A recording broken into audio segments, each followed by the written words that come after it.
Good morning, good afternoon, good evening.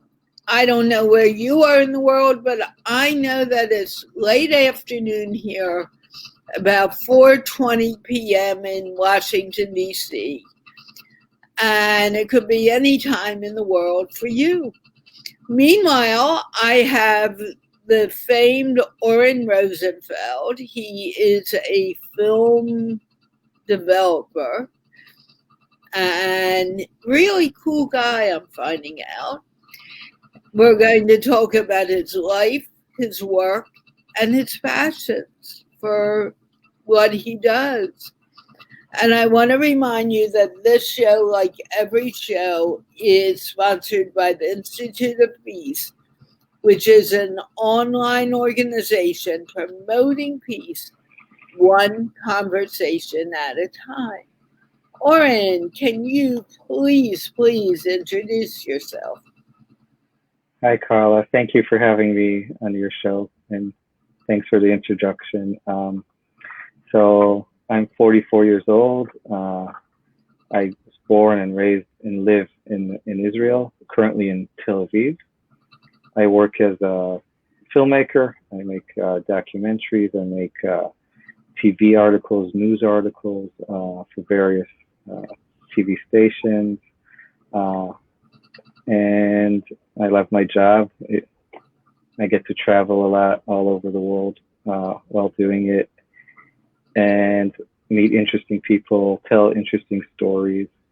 Uh, I have quite a few projects that I'm working on simultaneously at the moment in different countries.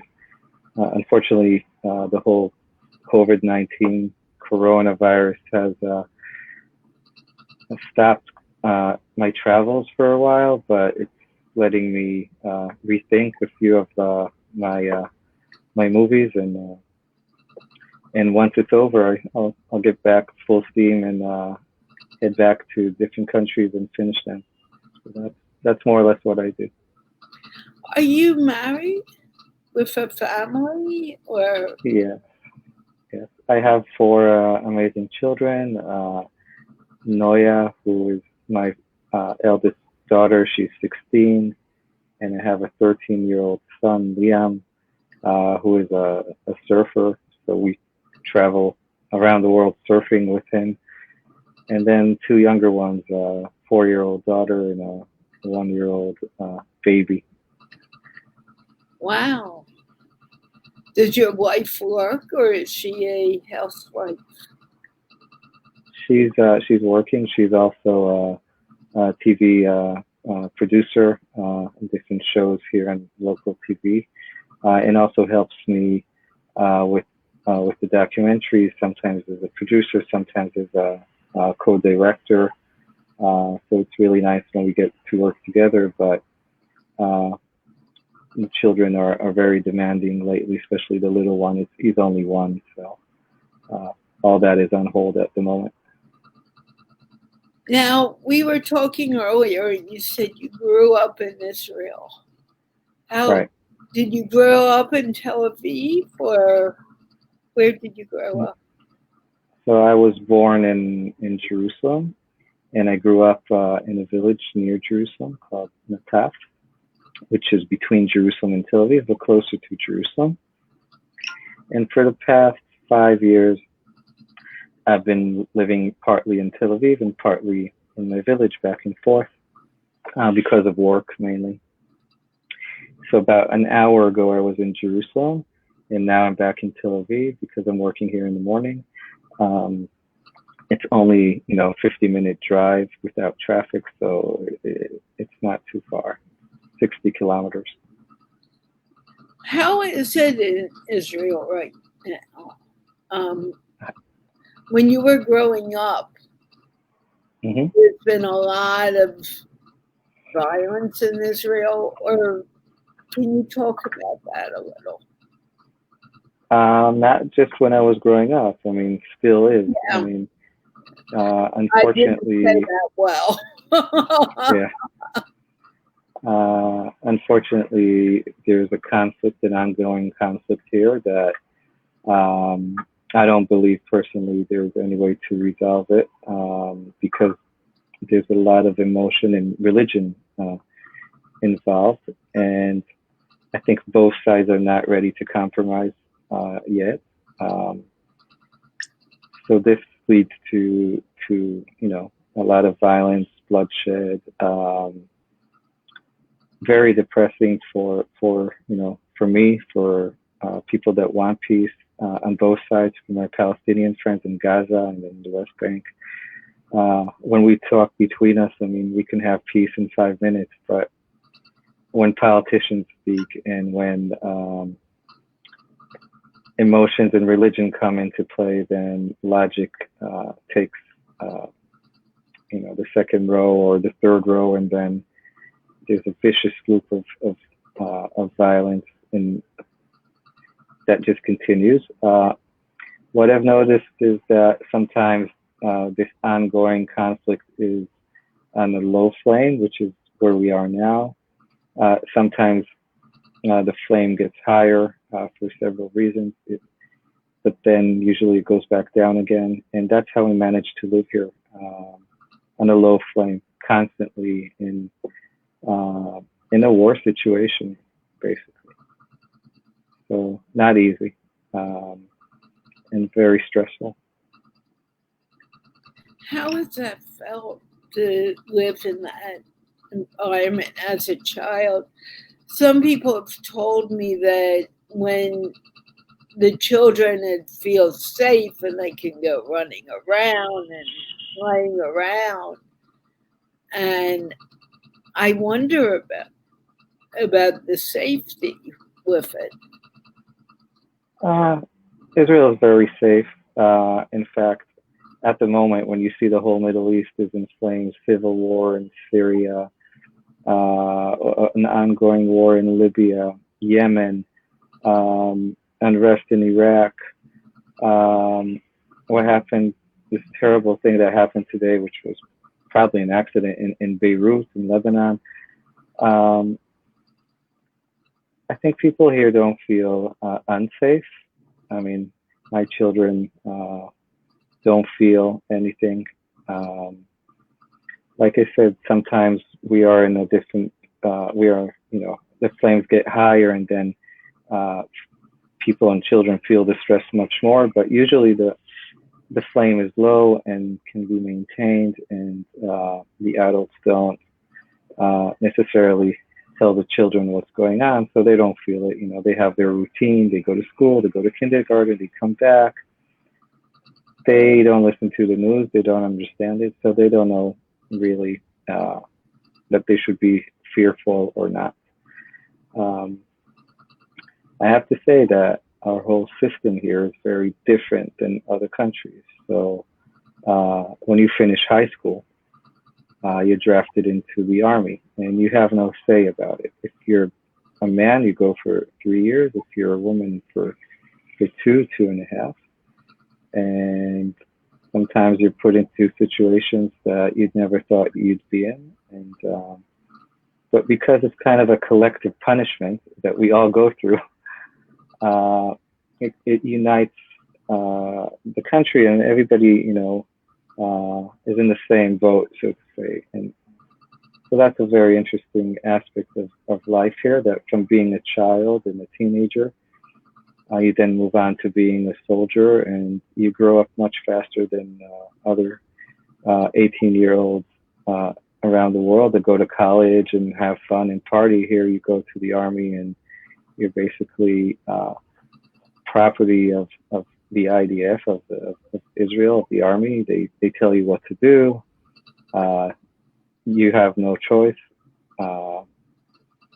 And once you finish the army, you go back and you have to start your life. You have to start university. You have to start thinking of the future. So your life is basically on pause for 3 years, which is a very unique situation for this country. And me personally, it was 3, even a few more years, because when you're an officer, you have to sign extra years. But I think you get to really know yourself and get the tools to deal with life in a more mature way.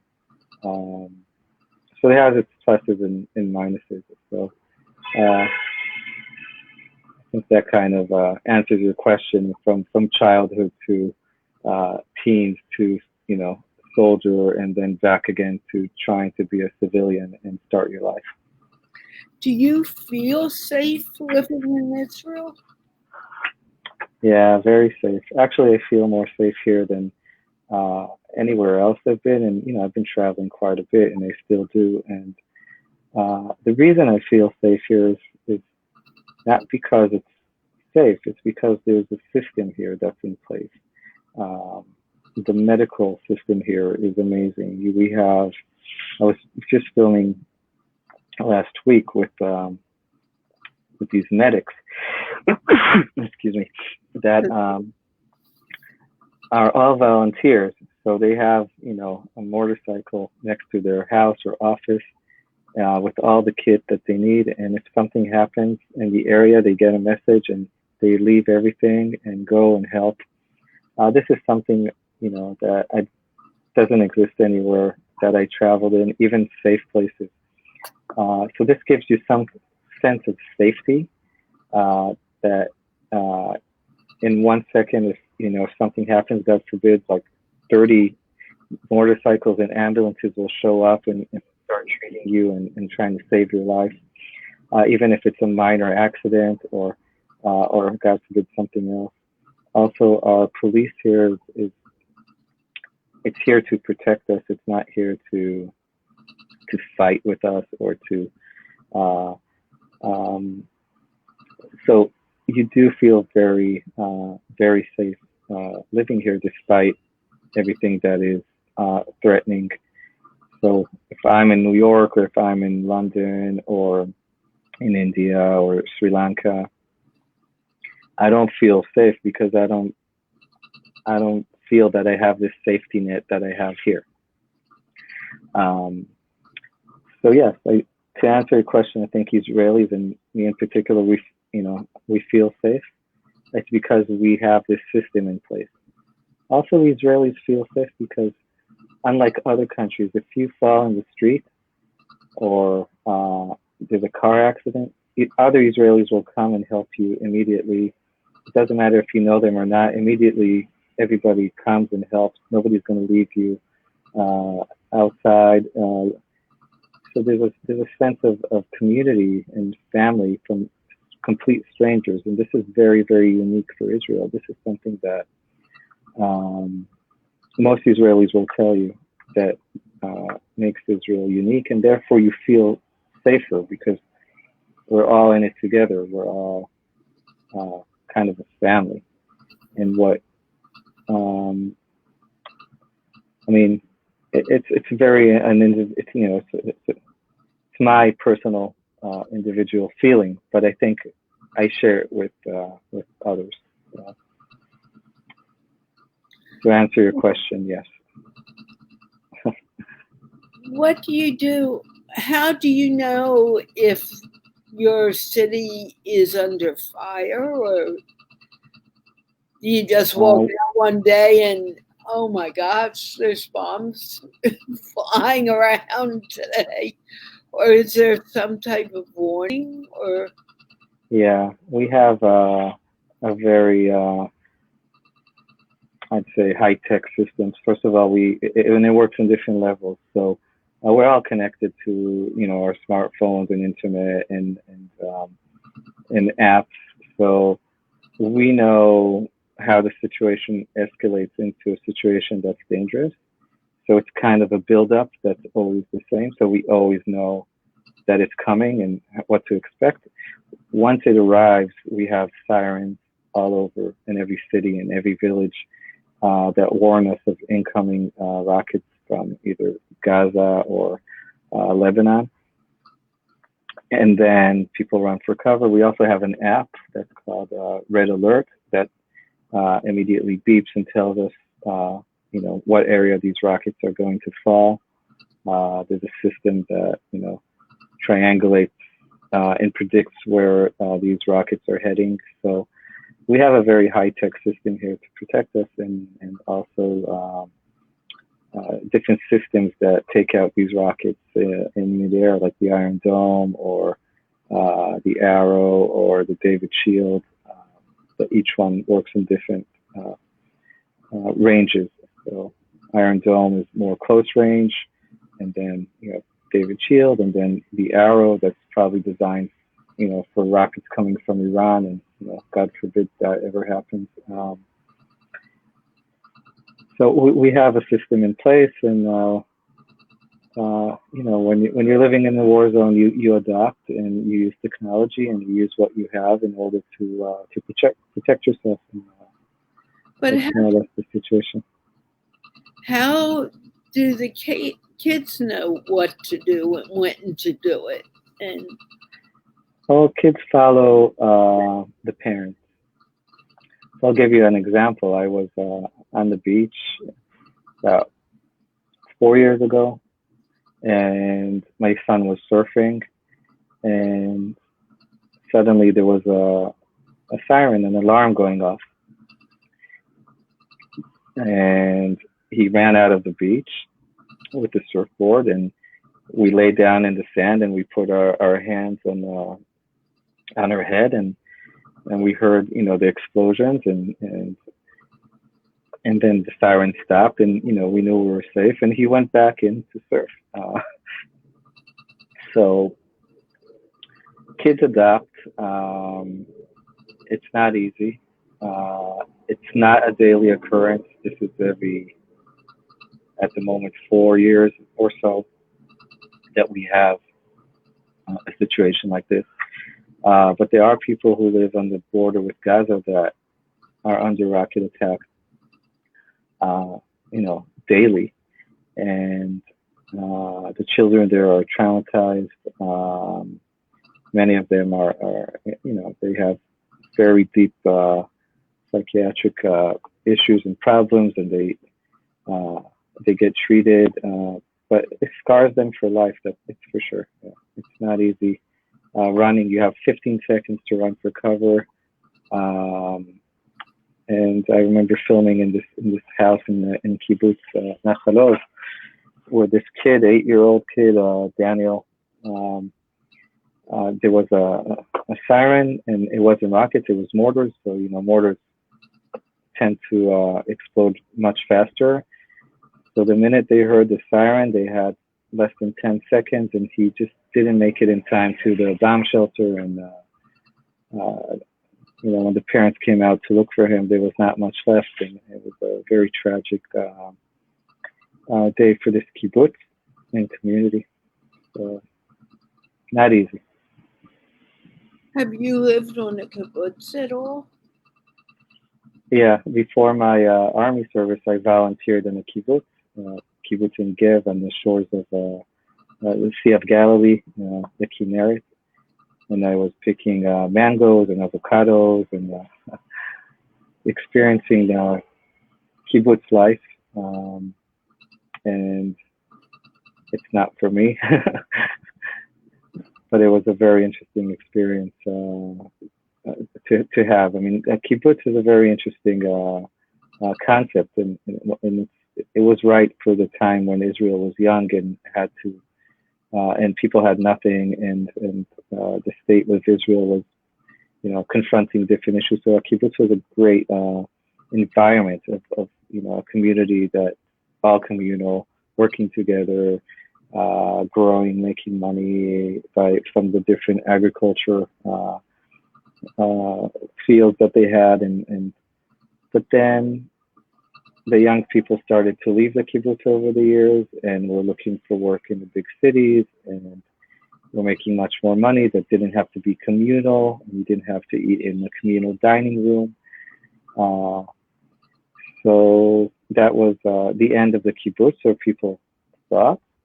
But then 10 years ago, suddenly there was a revival of the kibbutzim. The young people that left suddenly thought, hey, we want our children to grow up like we did, in nature and in this great environment. So the kibbutzim started absorbing back all the young couples that the sons and daughters that left.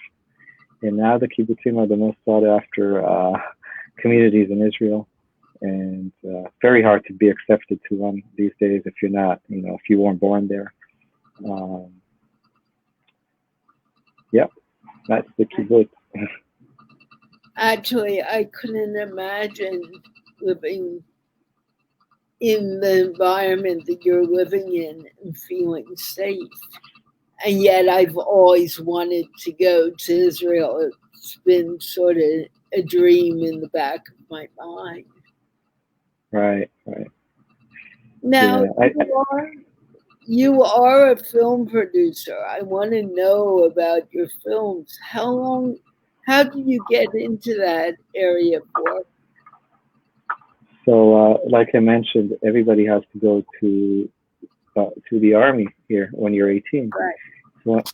So many people that go to the army, after the army, they go traveling to kind of get their minds back on track before they decide what they want to do with their lives, what they're going to study. How many years do you spend in the army?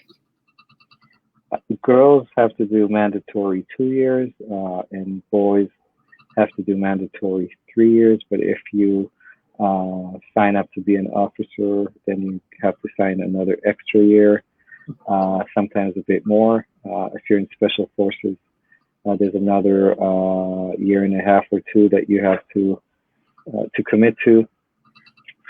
But that's more or less the time. So 2 years for girls and 3 years for boys. And mandatory. There's no way around it. So after the army, I decided I need some time off, and I became a goat shepherd in my village. I walked around with the goats all day in the mountains and took it easy, relaxed. Then I went traveling a bit. I went to India, Nepal, Thailand, Japan. And when I was ready, I came back and signed up for art school, where I studied photography.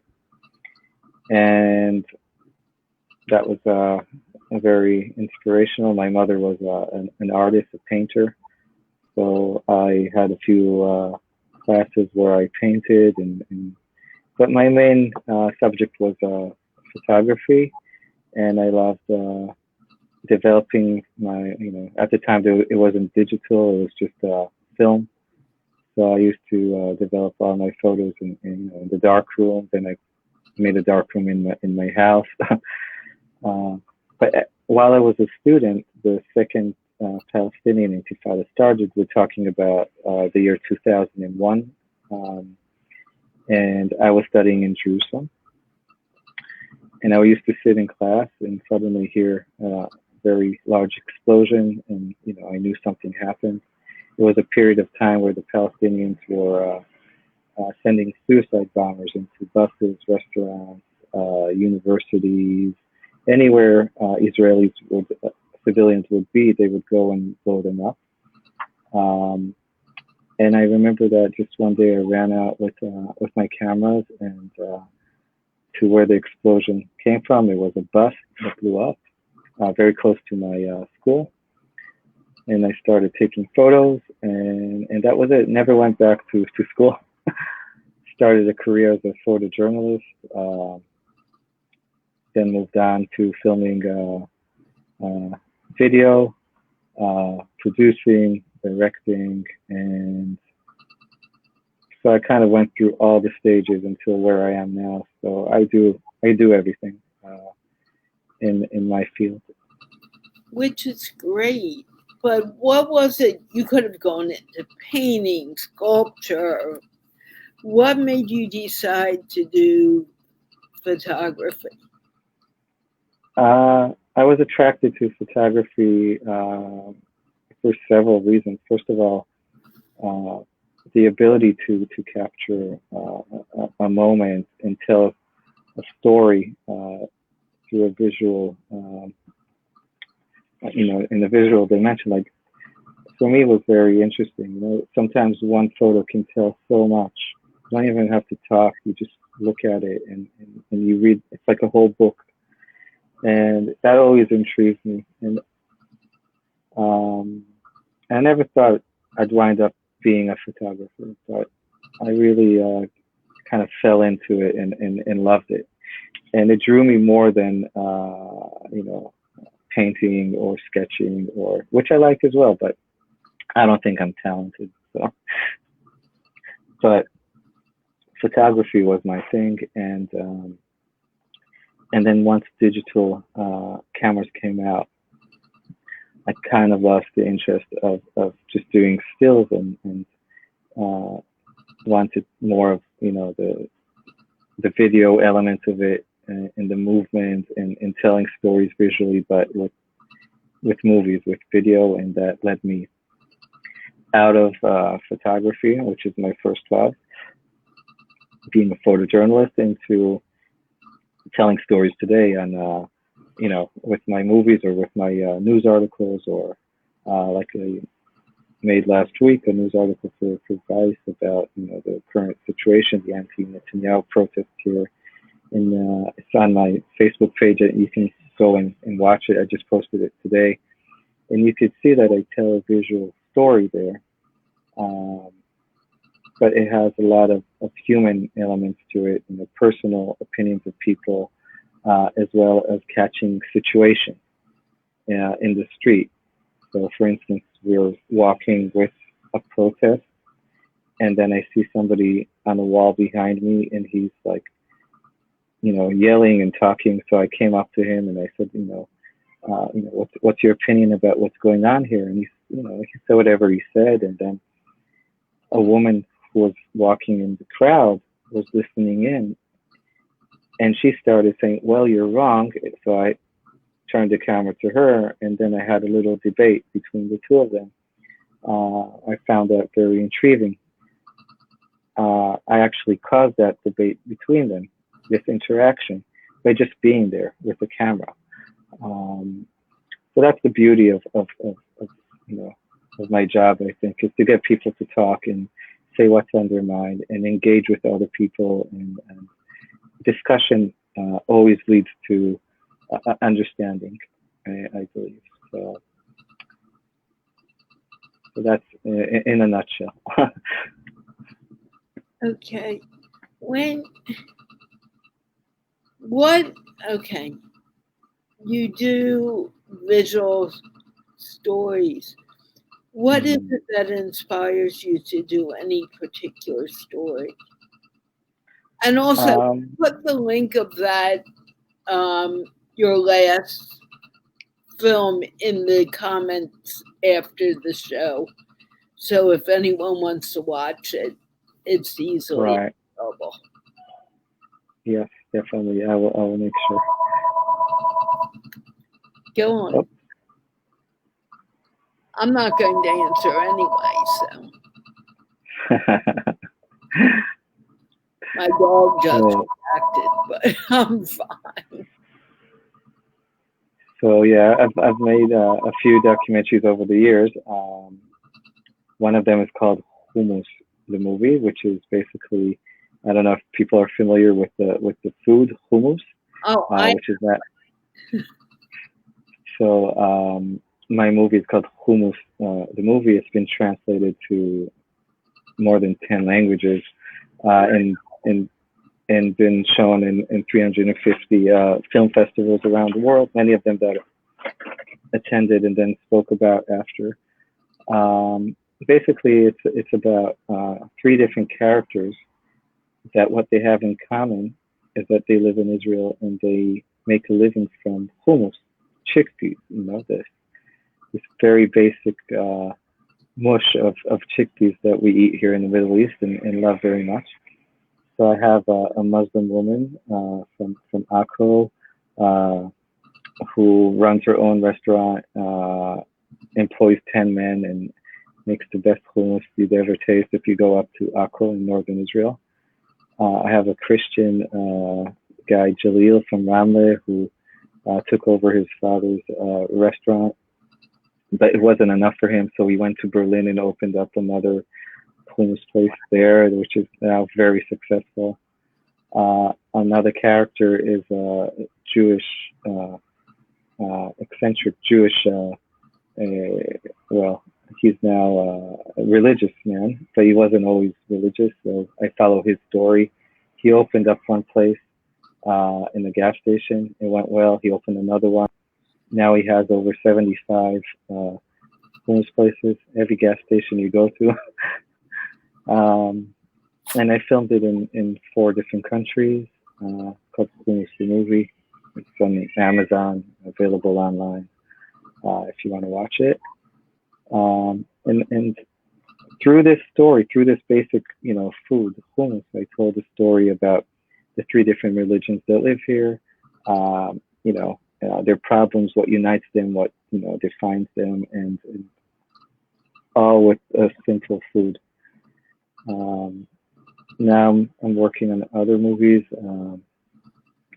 from different aspects. One is called Converts. That is, it's just about finish it now, which tells the stories of 3 different people from around the world. One is from Canada, one is from Costa Rica, and one is from Poland.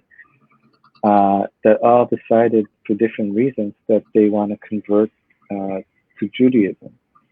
And I found that intriguing. Why would anybody want to change their religion and become, and go to a different religion? What motivates somebody to do that? So this movie is coming out soon. Converts. We're now in the last stages of post-production. So yeah, very exciting projects that I'm currently working on, and others that I've finished over the years. Do you think people are less open to Israel? Let me answer this a different way. What do you think makes people less open to understanding Israel and talking to people in Israel? Well, I think once people start talking to each other, then it doesn't matter what country you come from. Israel has obviously an ongoing conflict with the Palestinians. You have 2 people here that are fighting for the same piece of land. This conflict at times gets really messy and bloody, and people from different countries and from different religions see Israel in a different light when that happens. Obviously, this is a conflict that has no political solution. Otherwise, people would find it. It's going on for 70 years. So having said that, I mean, many people have issues with Israel because of the conflict with the Palestinians. But once they get past that and understand that this is a situation that is unresolvable at the moment, because the time is not right. Both sides are not prepared and not ready to move forward. So once people understand that, they want to understand, okay, who are the Israelis, who are the Palestinians, why are they fighting? And then they find out that the Israelis and Palestinians are actually very, very similar. Many people consider Israel as a democracy, others don't, but many people consider Israel as the only democracy in the Middle East. The Palestinians are living side by side with Israel, therefore they're being exposed to democracy way more than other Arab countries in the region. So there's a lot of similarities. I have a lot of Palestinian friends in Gaza and in Bethlehem and Ramallah, and our similarities and our friendship is way stronger than what the politicians have ongoing between them. And that's why I find it really sad that people, come opinionated against Israel without understanding the complexities of it, and that they can actually benefit from learning about Israel and history and understanding why this conflict is happening and why we are where we are today. So. But I speak to many people, and eventually there's a lot of understanding about it. Do you feel that now that COVID-19 has hit and people are connecting online, like you and I from Israel and the United States, that Right. there's a possibility that the governments will dissolve into one government and maybe Israel and Palestine can live cooperatively? No. I mean, it's an amazing idea, but very wishful thinking. These are two separate religions. Every religion, the Jews and the Muslims here, both believe that God gave them this land, and they have a book to prove it.